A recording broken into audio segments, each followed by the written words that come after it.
Welcome to the Festival of Dangerous Ideas podcast. In the lead up to the 10th Festival of Dangerous Ideas program announce, we will be releasing a collection of 10 speakers from across the 10 years of the festival, a decade of danger. Sign up at festivalofdangerousideas.com to hear what we have lined up for 2020. Philippe Legrain's FODI talk in 2016 asks us to consider what would happen if we did away with borders altogether, and how might we treat migrants differently. It's the kind of idea that flips our understanding of the issue on its head. It's argued with clear evidence and case studies, and yet there's always that niggling feeling that it may be all too good to be true. This is Philippe Legrain with Open the Borders. Imagine that you were born in the Australian outback and weren't allowed to move anywhere else. You'd have to go to the local school, regardless of whether it was any good. You couldn't go to university. Your work options would be limited, and so would your choice of people to share your life with. How you might wish you'd been born in Sydney with all the opportunities here. Now, that example may sound extreme, but in many respects, it's less extreme than the predicament of people born in a poor country and denied the right to move to a richer one. Because stuck in the Australian outback, you'd still have a high standard of living by global standards, decent healthcare, the protection of the rule of law, and so on. But if you were stuck in an African village, let alone a Syrian one, your prospects would be much bleaker. In fact, even a bright, hard-working and enterprising African woman is likely to lead a worse life in every respect than a lazy dimwit born in Australia, America, or Europe. Because the fact is, the world is anything but flat. The single most important determinant of your life chances is not how talented you are, nor indeed how hard you work. It's where you were born. And migration can change that. Freedom of movement is one of the most important human rights. According to Article 13 of the Universal Declaration of Human Rights, everyone has the right to leave any country, including their own. And what is the right to leave a country unless you can enter another? The freedom to move is an escape route when things go wrong. Persecution, war, famine, economic crisis, climate change. But migration is not just about desperation. It's also about aspiration to a better life, to be with the one you love, to live in a society where you can be openly gay and men and women are equal, to broaden your horizons and experience the world, and much, much more besides. Even in prosperous, peaceful countries, people tend to place a very high value on freedom of movement.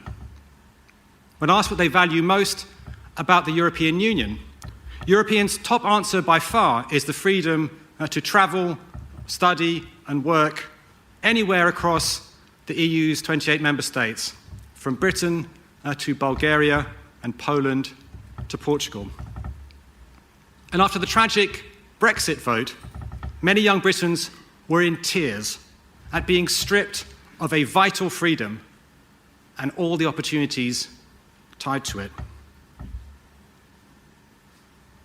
Yet globally, the right to move is a privilege of a few: the rich, the highly educated, those fortunate enough to have family in a country that they want to move to, and those allowed in to do jobs that people in rich countries no longer want to do. As Australians, you have much greater freedom to move than Africans. You can spend a year or two working abroad in Britain, exploring Europe, backpacking across Asia, or studying in the States. But unless you have a university degree and good job prospects, your possibilities are still limited. Denying people the right to move has a huge cost in lives stunted and lost. More people have died trying to cross from Mexico to the US over the past decade than died on 9/11. Each year, thousands of people drown trying to reach Europe. And those who try to reach Australia without permission are imprisoned in offshore detention camps in awful conditions. By denying desperate people the opportunity to cross borders legally, we are driving some to risk death. And of course, we'd all rather that migrants wouldn't die. But implicitly, many voters and politicians consider it a price worth paying to keep people out. That sounds shocking, and it is.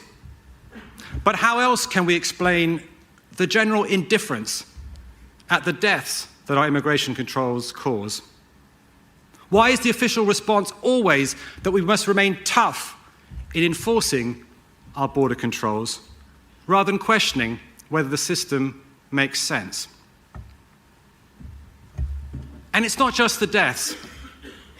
There's the soaring cost of border controls and bureaucracy.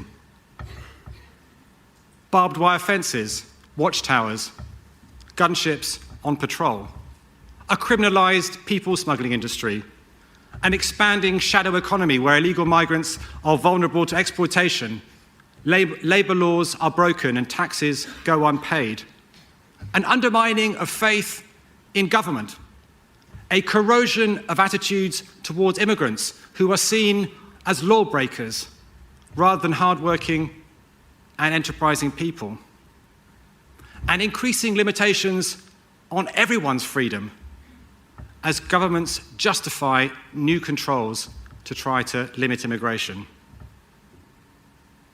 Now, some people claim that even tougher measures could put a stop to irregular migration. But that just isn't true. Documents can be forged or stolen, visas overstayed, people smuggled, officials bribed. I mean, East Germany shot people who tried to cross the Berlin Wall, and still some did. If we continue along this path, we will end up in a police state. So isn't it time that we thought again? Now, supporters of the status quo have the immense advantage that immigration controls seem normal. And because that we think that we're generally reasonable people, they must surely be reasonable too. And in any case, they're surely necessary. To suggest otherwise seems like a very dangerous idea indeed. I mean, how could we ever live without immigration controls? Like death and taxes, they're part of the natural order of things. Except they're not. For most of human history, they didn't exist. Since all humans originate in Africa, all our ancestors were migrants at some point. Even when modern states began to develop, they scarcely had control over their borders. By the 19th century, freedom of movement was a fact of life. Millions of mostly poor and uneducated Europeans up sticks to the Americas and Australia. Italian peasants crisscrossed the Atlantic each year to pick the harvest in Argentina. In that first era of globalization, the free movement of labor went hand in hand with the free movement of capital, goods, and services. Freedom of movement wasn't just a fact of life. It was official government policy. In 1872, Britain's Foreign Secretary declared that by the existing law of Great Britain, all foreigners have the unrestricted right of entrance and residence in this country.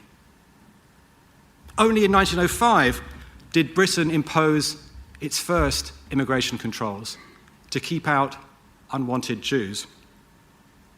Now, of course, that globalized world fell apart after 1914 with the First World War, the Russian Revolution, the Great Depression, the Second World War, the Soviet occupation of Eastern Europe, and the Chinese Revolution in 1949. Yet even as recently as the 1950s, people from across Britain's vast Commonwealth were still free to move to the British Isles. A Conservative Home Secretary even asserted that this freedom was an inalienable right. And in recent decades, we've experienced a second era of globalization. Goods, services, money, ideas, technologies cross borders ever more freely. And yet the movement of people remains tightly restricted. In fact, only around 3% of the world population live outside the country where they were born. That's roughly the same proportion as 50 years ago. But there's a big exception to that global rule. In the European Union, 500 million Europeans are free to live, study, work, retire, indeed move for any reason whatsoever across 27 countries. Now, if I'd been here 30 years ago and I'd said to you that East Europeans would soon be free to move to Western Europe, you'd have said I was mad. And yet now we have open borders from Ireland to Bulgaria and Estonia to Spain, and it seems normal. Our concept of normality changes very quickly.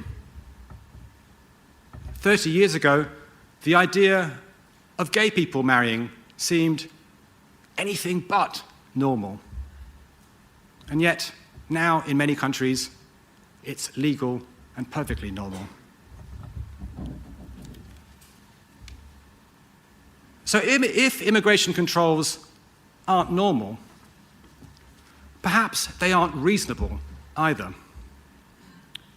I mean, we now consider it unacceptable to discriminate against people on the basis of their gender, their race, their sexuality, and many other factors.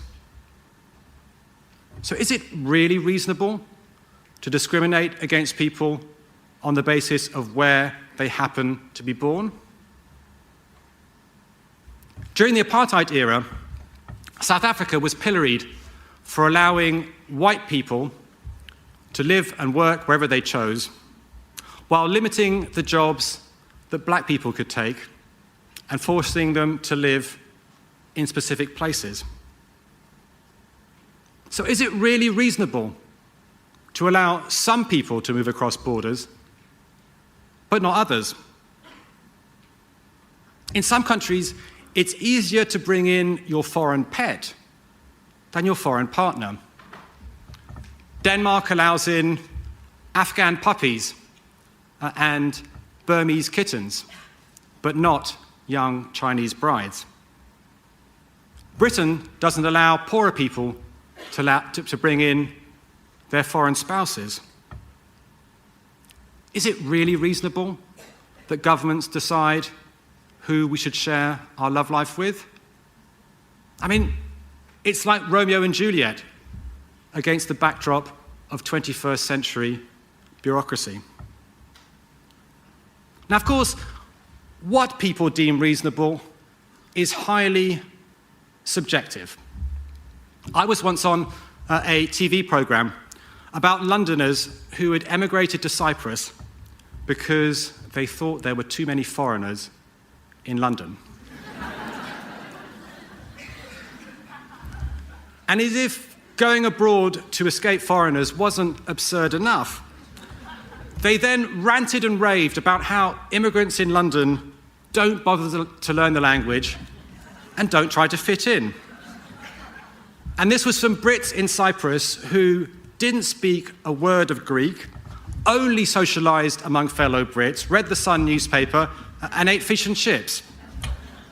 And the fact is that, when the situation was pointed out to them, they couldn't or wouldn't accept it.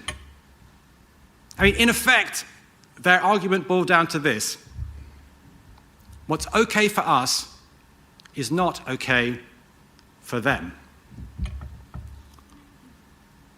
Psychological studies confirm that opposition to immigration tends to stem from an emotional dislike of foreigners.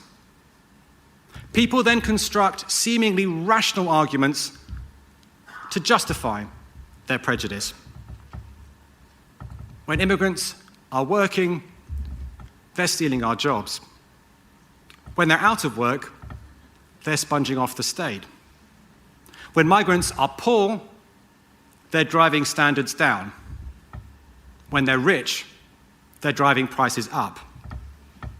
I once debated with a British politician who bemoaned the fact that Poles were supposedly earning misery wages and living in squalid conditions, 12 to a room, and then in the next breath blamed them for rising house prices.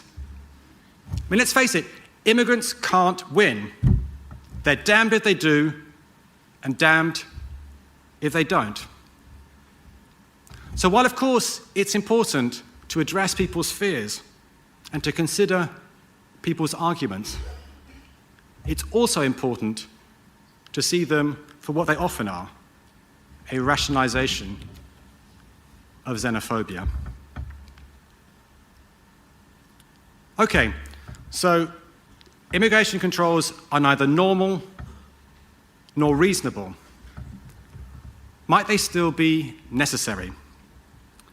If we open the borders, people say, we'll be swamped.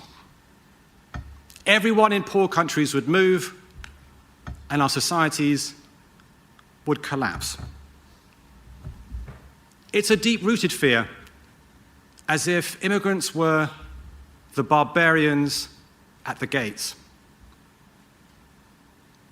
Yet the reality is that most people don't want to move home at all, let alone forever. While many people can't. And those who do move don't all want to go to the same place. Since I wrote my book, Immigrants Your Country Needs Them, I've spoken about immigration around the world. In nearly every country I've been to, many people seem persuaded that everyone in the world wants to move precisely there. They can't all be right. And those who are adventurous or desperate enough to uproot themselves generally have plenty to contribute. Once you've made that big leap to try to start a new life in a foreign country, you have every incentive to work hard to build a better future for yourself and your children. Now, those aren't just assertions, because thanks to the recent experiment with freedom of movement in Europe, we also have evidence. Legally, all 100 million people in Poland, Romania, and other poorer parts of Eastern Europe are entitled to move west. How many have actually moved? Only around 4 million. And they moved not to one country, but to a variety of them: Britain, Germany, Italy, Spain, and so on. While some will end up settling for good, most have already gone home. Some people are like international commuters. They spend part of their life in one country and part in another. The fact is that most migrants only want to go abroad for a while, to learn English, to gain valuable skills and experience, to amass enough savings to build a house or buy a house back home and start a business. Open doors tend to be revolving ones. Even with restrictions, 3/4 of the people who arrived in Britain in 1998 were gone a decade later. Even in a so-called settler country like Australia, most migration is temporary. Yet one of the perversities of our immigration controls is that they end up turning migrants who would like to be temporary into permanent residents. I mean, until 1950, the United States scarcely controlled its border with Mexico. Many Mexicans came to the United States to work, often to pick the harvest, and then went home again. It was only after that the United States started trying to close the border that temporary migration started to become permanent. Because if it's illegal and therefore costly and risky to cross a border, then you have an incentive to stay once you've arrived, even if you would prefer to return home with the option to return to that country when you might need to. I mean, think about it. If you live in the suburbs of Sydney and commute to work in the city each day, you are a temporary migrant. And if Sydney brought in a law whereby, in order to work in the city centre, you had to live there, some of you, many of you, might choose to move rather than settling for a worse job in the suburbs. Your temporary migration would become permanent. Now, it's also a myth that if we open the borders, people in poor countries would all come to claim welfare in richer ones.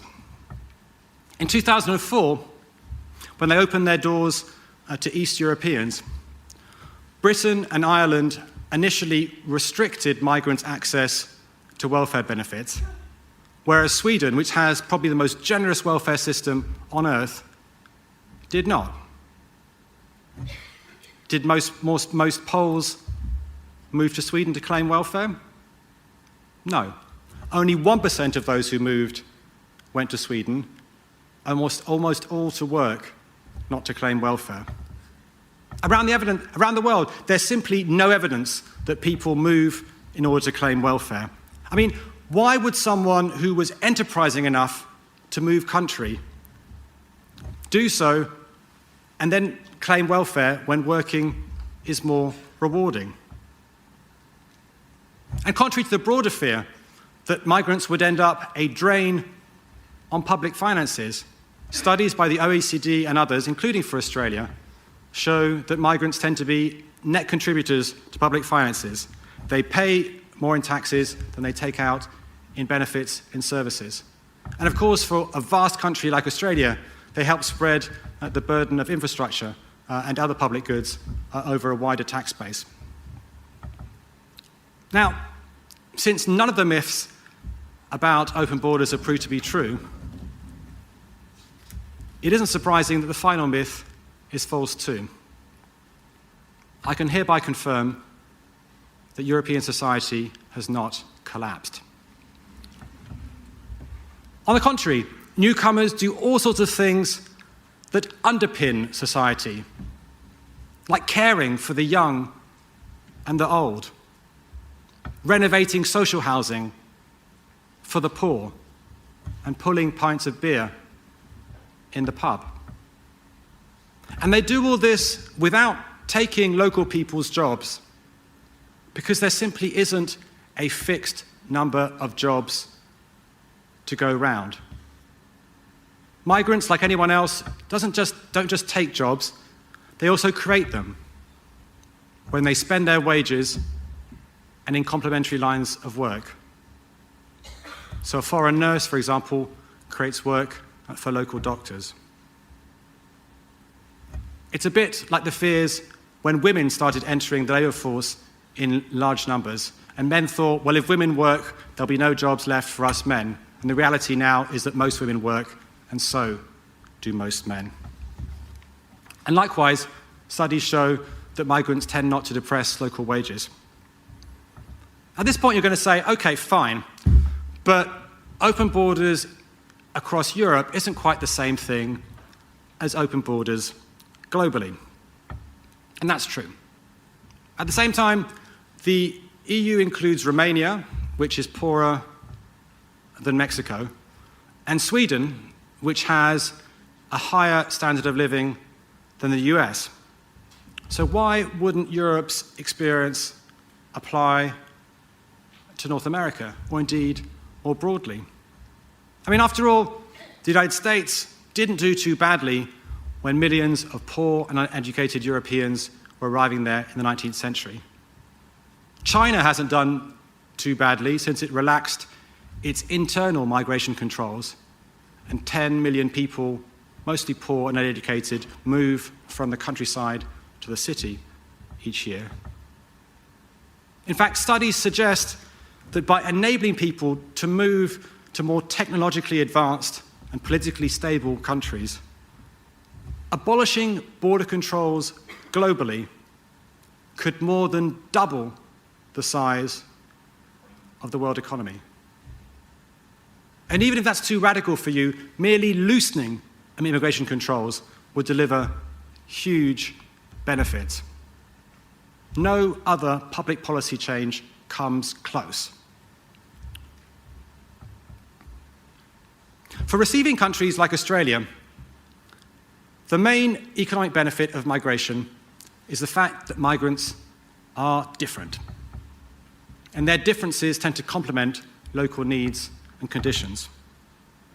They may have skills that not enough locals have, like medical training or the ability to speak fluent Mandarin.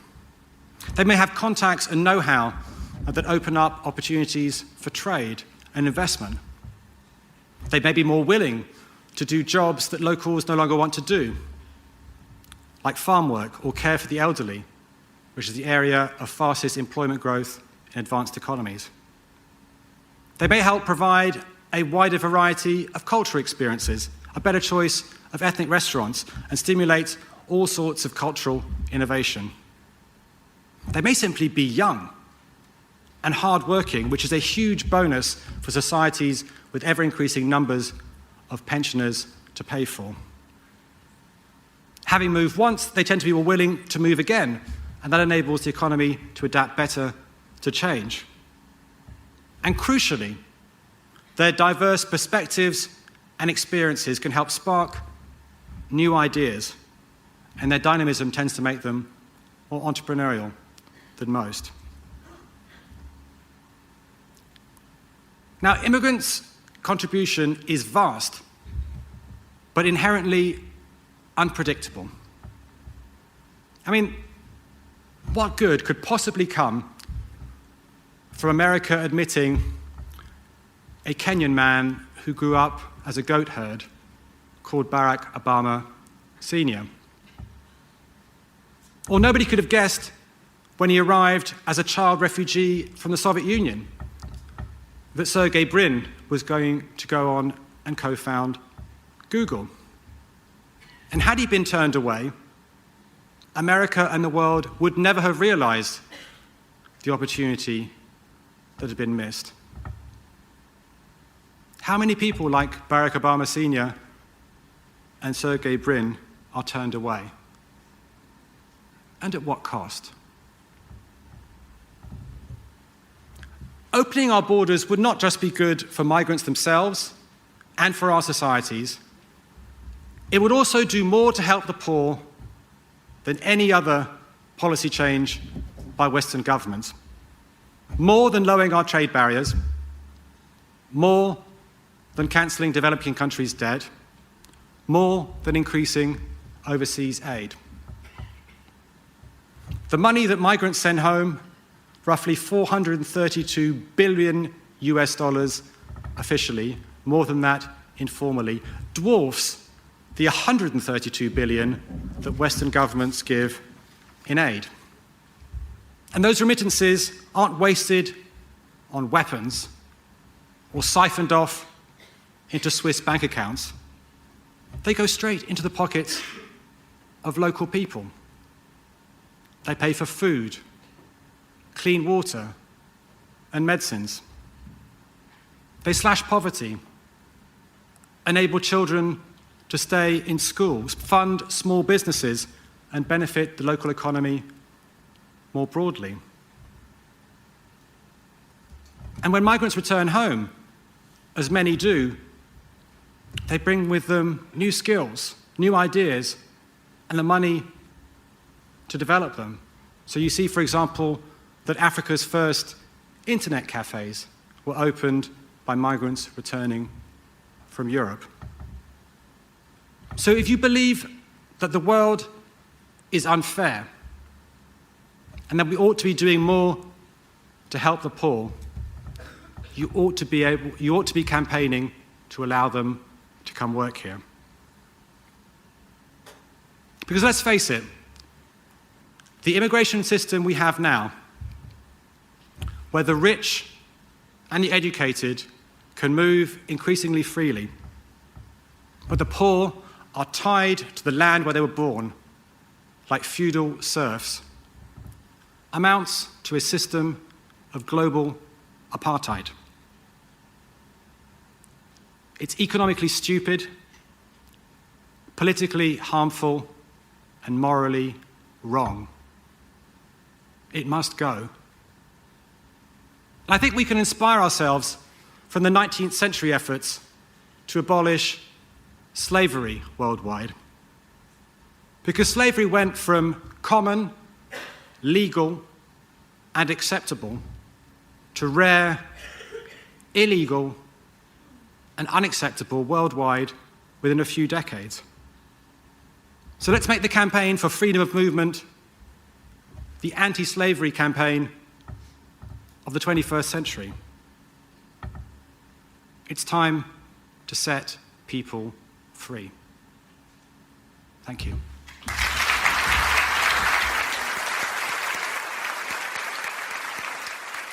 This talk was recorded at the Sydney Opera House in 2016 and was presented by the Sydney Opera House and the Ethics Centre.